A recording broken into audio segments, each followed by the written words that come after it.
Good afternoon. This is Laws 11057 Introduction to Law. It's week 11. We're getting to the pointy end. This session will be very short. Next week, I propose to be online from 5 o'clock on Wednesday, as usual, to answer any questions in relation to the examination without giving away specifics, and to hopefully provide you with some exam technique ideas for your consideration. Over the past few weeks, we've had a program where we've tried to look at a real-life scenario where you're asked to provide advice to a client in relation to some relatively simple matters. And we've worked on an assumption that your client comes to you with a potential litigation matter for advice. And the first session, which was in week 9 as I recall, was the brainstorming exercise to consider holistically all the options that might be available to a client short of litigation, but litigation included as one of them. Last week, we looked at the scenario of your client wanting to proceed to court and providing you with firm instructions, informed instructions, to proceed to court by way of litigation, and the process that you would need to go through to get that matter into court. For today, I want to assume that we've taken it one step further.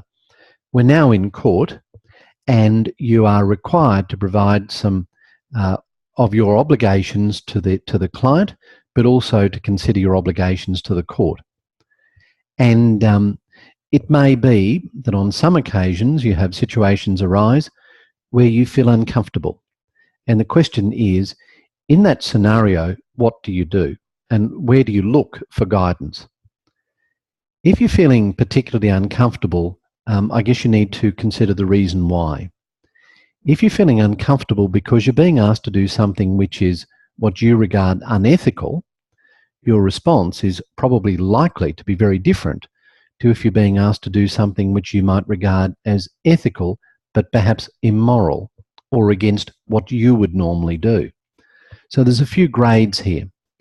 In terms of being asked by a client to do something which is unethical, and you're satisfied that it's unethical, well, I guess the short answer is that you don't do it.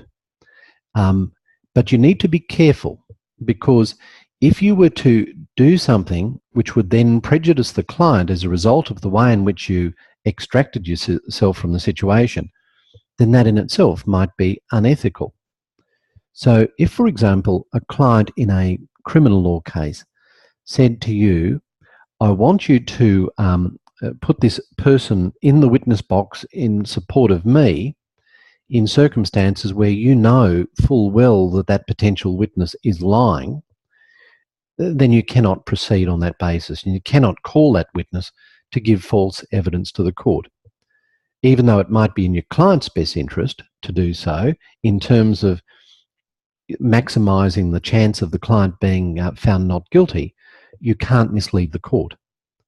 But you've got to be careful that you don't prejudice the client. So if, for example, the trial was partway heard and the jury was already selected, and you're in front of the judge with the jury listening, and you say something like, I have to withdraw immediately because my client wants me to do something unethical, then you're probably going about it the wrong way.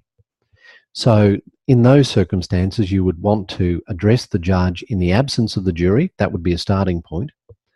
And you would probably use some form of language which might give an indication to the court that you can't proceed without actually saying why.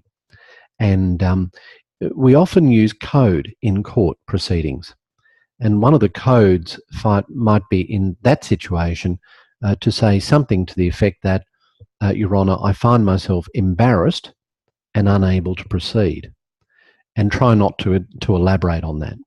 The judge is likely to accept that you're only doing that for very good reason, may well assume that it's to do with something regarding ethics, but in my experience, the judge or magistrate, as the case may be, won't press further. The same type of principle applies in the question is, well, is that misleading? Yes, it might be from a lay perspective regarded as misleading in that I'm not telling the full truth. But given the way in which we interact between the bar table and the bench, I don't think it is misleading. But that's a fair point. And others may disagree. Others may say that my approach is inappropriate and I should say nothing. Or others may say, if you're going to say something, you need to go further. Jason says, well, what if the judge asks? Well, again, you would try not to give away too much. You may find yourself saying that you're unable to answer that question with all due respect. If it really becomes difficult, one technique that you might wish to do is inquire of the court as to whether they're prepared to meet you and your friend or your learned friend, as the case may be, in chambers. And I'll just explain what that means. So firstly, when I said, can we meet in chambers, that means meeting essentially in the judge or the magistrate's room. That is not the courtroom, it's not recorded, and it is away from the jury, it's away from the clients typically as well, and it's normally just the two representatives and the judge or the magistrate that would be in the room, in the chambers, as we call it.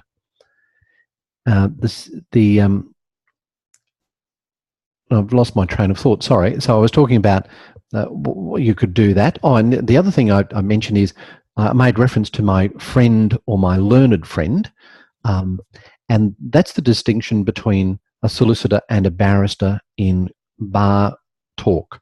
So as a solicitor, when I'm referred to by my opponent, I would be referred to as my friend. If I was a barrister, I'd be referred to as my learned friend. And while I guess because I'm quite senior, I have no problem in referring to a barrister that might be opposing me as my learned friend, there are some schools of thought to suggest that solicitors have not earned the right to refer to a barrister as a learned friend. I'm not quite sure how you get round that, but that's the approach that I've adopted. So don't worry too much about that last bit, but just if you're referring to your opponent in court, you don't normally say my opponent, you don't normally say barrister appearing for the respondent or the Crown or whatever it might be, but you'll normally refer to them as my friend or learned friend. Okay, so I just wanted to make those points. Melissa says, well, how often does that happen, that you find yourself in an embarrassing situation? It's very rare. It's very rare that the client is going to spring that on you in the trial context. If that's going to happen, you probably sorted that out well and truly in your own office well before the event. And if you're on the record, you would have sought leave to withdraw from acting for that client. And I'll just stop there.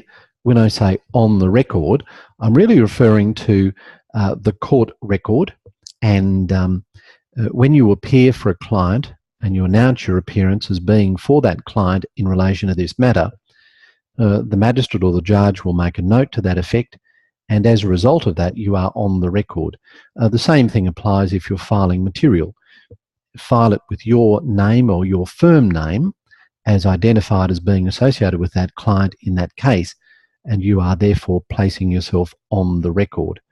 I make the point, and I'm sorry if I'm diverging, but if you're on the record, you need to take particular care because you need to seek the leave of the court to be removed from the record.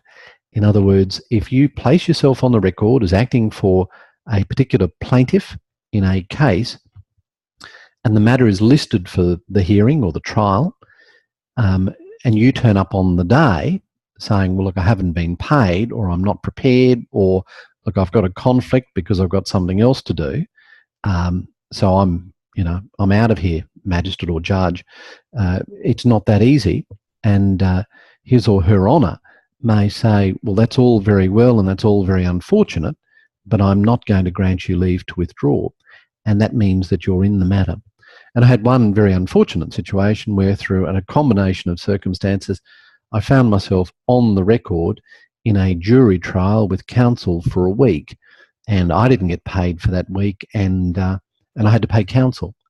Although I must say counsel was very generous, and what little I did have counsel accepted, which was very nice of counsel to do. So I just treated that week of running the trial, which was very difficult and very time-consuming and strenuous, as my holiday for that particular January. So just be careful about being placed on the record. All right. Now, are there any questions? I know I've covered quite a few concepts there, all in one hit. Are there any questions? So I'm just looking to say no is the only response I've seen so far. So just to recap, I've covered the situation where you find yourself involved in a hearing and you need to withdraw because of ethical issues. You need to be careful how you frame it. You need to be careful not to prejudice your client's interests in those circumstances. But having said that, you can't press on and mislead the court, because we all know that your duty to the court and the administration of justice is paramount and prevails to the extent of inconsistency with any other duty, which includes the duty to the client. We've talked about what's meant by being in open court versus what's meant by being in chambers. We've talked about the way in which you address your opponent as either friend or learned friend, as the case may be, and the concept of being on the record and how you might get yourself off the record in those circumstances. Well, so far the discussion has been about ethics. So let's take it one step down and let's talk about morals. And you might find that your instructions are to proceed in circumstances where it's not unethical for you to proceed in a certain way as directed, but you feel uncomfortable. You feel it's perhaps immoral. I'm not sure if anyone wants to offer any scenarios in that situation. If you have a client that presents a moral issue, for example, child protection, after reading the facts you feel strongly the child should not be returned to the parent, do you have no choice but to act for that client? That is a really good question. And I do enjoy doing child protection work.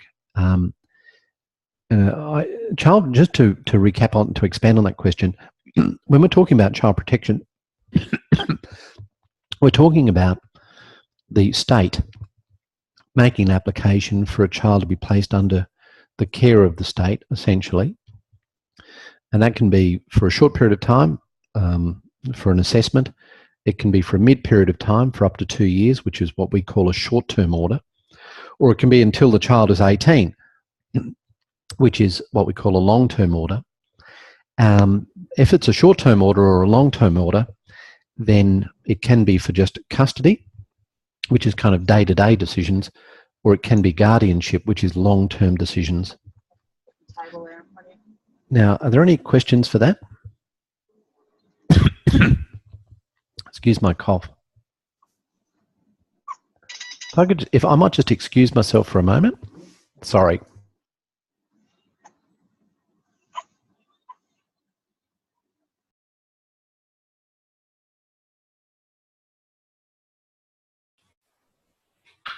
Don't everyone talk at once.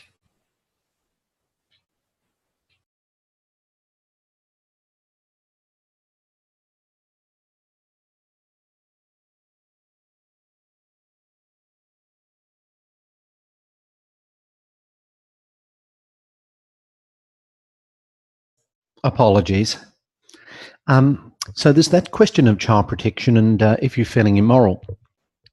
I think the duty is to the court. You need to represent the client, which in this case would be the parent trying to oppose the order, and you need to do that to the best of your ability, even though your personal view may be that it's better for the child to be under the care of the department. Look, I suppose sometimes if you are really adamant, and I have to be very careful how I express this, if you're really adamantly of the view that it's in the child's best interest to stay with the department, you would of course have some very serious talks with your client, and you would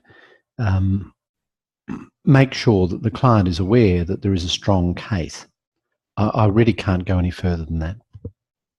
But it's a good area to work in child protection. Or are there any questions in relation to that?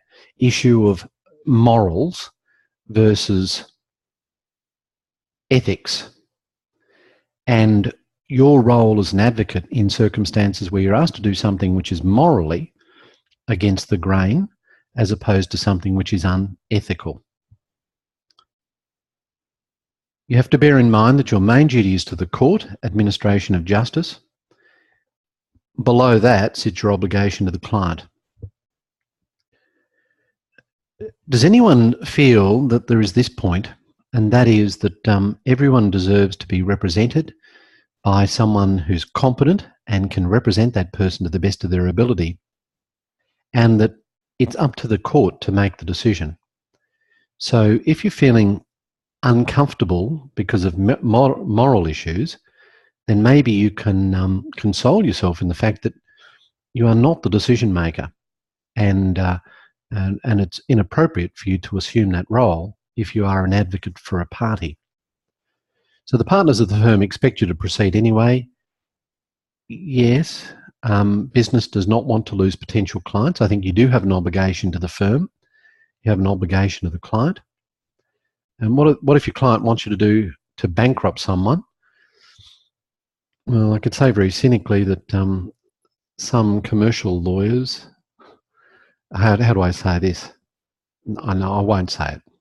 I was going to make a comment about issuing bankruptcy notices on Christmas Eve. Everyone deserves access to representation. So just, you may have your own personal views, but I don't mean this unkindly, but know your place in the scheme of things. All right. Now, let's take it one step lower. And that is, you think, well, it's not unethical and it's not immoral, but it's not what I would do. What are your duties there? Your client says, I want you to do this. I want you to bankrupt this person. And you're thinking, well, it's not unethical. It's not immoral, because the debt is owed and the bankruptcy laws are there for a reason, but it's just not what I would do. Where do you go from there? I think we go back to the first step and we brainstorm. And presumably you've already been through that exercise, but with the brainstorming, you've provided a number of options for the client's consideration. But bear in mind that what you were doing in that brainstorming exercise is working with the client to generate options. Now, having generated the options begs the question, who then makes the decision as to which option to accept? And the answer is it's for the client. It's not for you. So again, and I mean this respectfully, you've got to know your place in the scheme of things. It's not your case. And in alternative dispute resolution, in fact, we go a little further the other way, and we emphasize in training mediators that you've got to reinforce that this is the client's dispute and the client must take possession and ownership of that dispute. And part of ADR, the emphasis in ADR is to strip it away from the lawyers who will often want to control the dispute and regard the dispute as their own. So my personal view is that it must always be the client's dispute. It's something that the client should own. It's an important piece of property, if you can call it that. And the lawyer must know their place in the scheme of things. All right, so just to recap, what we've talked about is the three levels. That which might be unethical. We've talked about the appropriate responses and what you need to consider. We've talked about the lower level, and that is what might be regarded as immoral. Bear in mind, what may be immoral to you may not be immoral to someone else or your client. And you need to know your place in the scheme of things. And the third is in terms of it may be something that you would not do yourself, and what is your role as an advisor in that regard. So if you're looking at the new lawyer, have a look at the ethical rules, pages 459 through to the next, probably to the end of the chapter, in terms of understanding and being able to apply appropriately the Australian Solicitors Conduct Rules and the barristers' rules that apply as well, or the rules in the jurisdiction where you are. Okay, well, I've been doing a lot more talking than I intended to do. Are there any questions in relation to what I've discussed, or are there any questions in relation to the assessment pieces or the exam? Bearing in mind, I probably can't say much about the assessment 3 because people have already submitted their papers, which is great. All right, there doesn't appear to be any questions. That's why they pay the big bucks. Well, sometimes they do, Tony. And I'm hoping that many of you want to go into litigation. It's a really interesting field. Doesn't matter what type of litigation, but you get interesting scenarios. All right, well, there don't appear to be any other questions coming through on the chat facility. No one wants to speak live. I'm not seeing any hands wave up in the air. So at this stage, I might stop the recording. Just a reminder that next week we'll be talking about the examination. It'll be a quick session, more in terms of techniques, but by all means ask any substantive questions. And bye for now.